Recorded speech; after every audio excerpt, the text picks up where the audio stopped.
Our Bible text is the Gospel of Mark, chapter 2, the verses 3 to 5. Then they came to him, bringing a paralytic who was carried by 4 men. And when they could not come near him because of the crowd, they uncovered the roof where he was. So when they had broken through, they let down the bed on which the paralytic was lying. When Jesus saw their faith, he said to the paralytic, "Son, your sins are forgiven you." So here we have the almighty and powerful Jesus and his ministry in Galilee. We must understand and appreciate again what is going on here, what the Gospel of Mark is depicting for us. Something very unique, something very special and profound is going on. Here is this man called Jesus going through Galilee, and he's teaching with such authority, and he's healing people, he's performing exorcisms, he's forgiving sins, he can walk on water, he can calm the storm on the Sea of Galilee. It's astonishing. Something new and revolutionary is going on. And this is what the Gospel of Mark, especially in the opening chapters, is trying to encapsulate. Jesus hits Galilee, and he's an awesome presence. And people are trying to understand, who is this man? How can he do this? He has such authority. Even the disciples, when Jesus calmed the storm, they asked, who is this? Because Jesus has unparalleled authority in teaching and healing. At the same time, he also exercises divine prerogatives. In other words, he can do what only God can do, like forgiving sins, like having control over the forces of nature. It's because normally sins were forgiven only in the temple through the priesthood, but that forgiveness also was understood as it comes from God. So something very special is going on here. And Jesus is this dynamic force and presence in Galilee. It's just wow, wow moments after wow moments. And of course, his reputation is spreading. In the ancient world, the big thing is what's known as honor and shame. Honor is your public worth, your public standing. We might confuse it today with fame or reputation, but that's not exactly accurate. Honor was your public standing, your public worth. And that was normally derived from your parents, your lineage. And Jesus didn't have much honor because he was like a peasant from a small Galilean village. So the question is now asked, why can he do this? Where does he get this authority from? He's not on the proper honor ranking to do this stuff. So people come and challenge him. They challenge his authority. This is also known as challenge and riposte. Challenge and riposte is associated with this honor and shame culture. As people come to challenge you because you have some public worth or claim to it, so people come and challenge you, so they want to cut you down to size. If we can draw a modern day analogy, today Jesus would have been all over social media, and his fame that way would have spread. And of course then people, if Jesus was active today, would want to come and debunk him. That's the modern word. They want to question him. They want to cut him down to size. Or we can liken it to today's cancel culture, where people are cancelled via social media and the internet. In Jesus' ministry, this is exactly what's also going on here in this portion of Mark. If we go to Mark chapter 2, verses 1 to chapter 3, verses 6, this is also called by scholars as the controversy cycle. Because here, the authority of Jesus is repeatedly challenged by the scribes, the Pharisees, also by the Herodians. They maybe belong to that refers to the Essenes, these Herodians. But Jesus' authority, his authority in teaching and healing is challenged because they want to put back Jesus in his place. Why do you do this? Who do you think you are to do all these things, etc.? So if we look at this controversy cycle, and now the authority of Jesus is challenged, There are various things that goes on there. Firstly, our present pericope, it's the healing of the paralytic. If we go to verses 6 to 7, and some of the scribes were sitting there and reasoning in their hearts, why does this man speak blasphemies like this? Who can forgive sins but God alone? In the next event, that is where Jesus eats with the tax collectors and the sinners. We read in verse 16, and when the scribes and the Pharisees saw him eating with the tax collectors and sinners, they said to his disciples, how is it that he eats and drinks with tax collectors and sinners?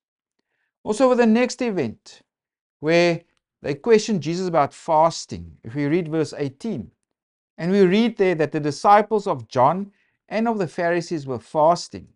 Then they came and said to him, why do the disciples of John and of the Pharisees fast, but your disciples do not fast? There's another challenge to Jesus. And also in the next episode is where his disciples were plucking ears of grain on the Sabbath. So in verse 24 we read, and the Pharisees said to him, look, why do they do what is not lawful on the Sabbath? And then finally, that is where Jesus heals the man with a withered hand, also on the Sabbath. If we specifically go to chapter 3, verses 2. So they watched him closely, whether he would heal him on the Sabbath, so that they might accuse him. And if we also read in verse 6, then the Pharisees went out and immediately plotted with the Herodians against him, how they might destroy him. So these various events in this controversy cycle, it's mainly about healing, it's also about eating food. And Jesus always, through these things, he puts priority on human well-being, not on strict application of the law, etc. But yeah, the scribes, the Pharisees, the Herodians, they come and they challenge the authority of Jesus. Now, if we look at our present pericope, that is where Jesus heals the paralytic. Here, two main issues are going on. You can describe this as a miracle narrative. You can also say it's a discourse on Jesus' authority, specifically his authority as the Son of Man. So our present pericope opens where Jesus has returned to Capernaum. If we go there to chapter 2, verse 1, it says, and again he entered Capernaum after some days, and it was heard that he was in the house. So again, word spread. Jesus is here. You must imagine now in the first century Galilee.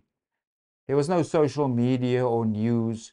News about Jesus, his fame, his honor, as his honor grew more and more as people heard about him. There's this guy, Jesus, he can do miracles. His honor was increasing, and now they heard he was in a house in Capernaum.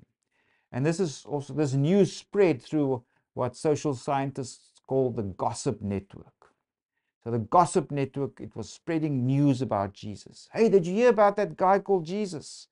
And now they heard, hey, he's here in a house in Capernaum again. Maybe even the house of Peter, Simon Peter. If you go to Capernaum today, it's speculated where the house of Peter was, and they actually built this octagonal church over the site of Peter's house. So it also goes on that many gathered there. So they blocked entry to this house, maybe Peter's house. And there he also preached the word to them. And then we come now to our Bible text again. Then they came to him, bringing a paralytic who was carried by 4 men. And when they could not come near him because of the crowd, of course they were blocking the way to the house and the door, they uncovered the roof where he was. Understand, here in Galilee, or Capernaum specifically, they built houses of local basalt stones, and then they laid these wooden beams or these thick branches crisscross on the roof. And they filled in the gaps with clay, also with some straw they mixed in, and they would fill the gaps in. And that was the roof of the house. So that's why they could dig through it. It was made of this clay mixed with straw. So let's go to our Bible text again. And when they could not come near him because of the crowd, they uncovered the roof where he was.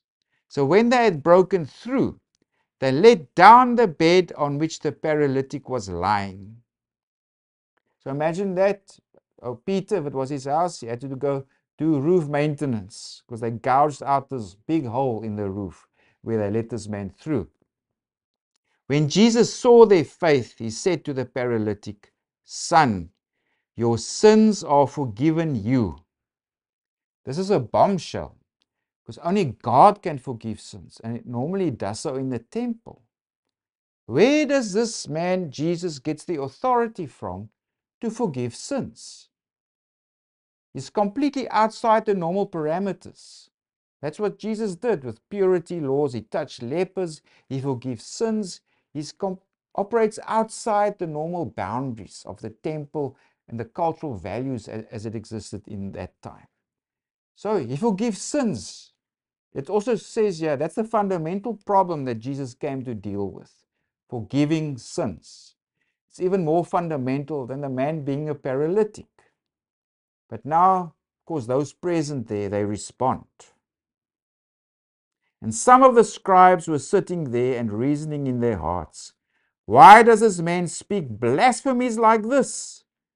Who can forgive sins but God alone?" So they questioned Jesus' authority.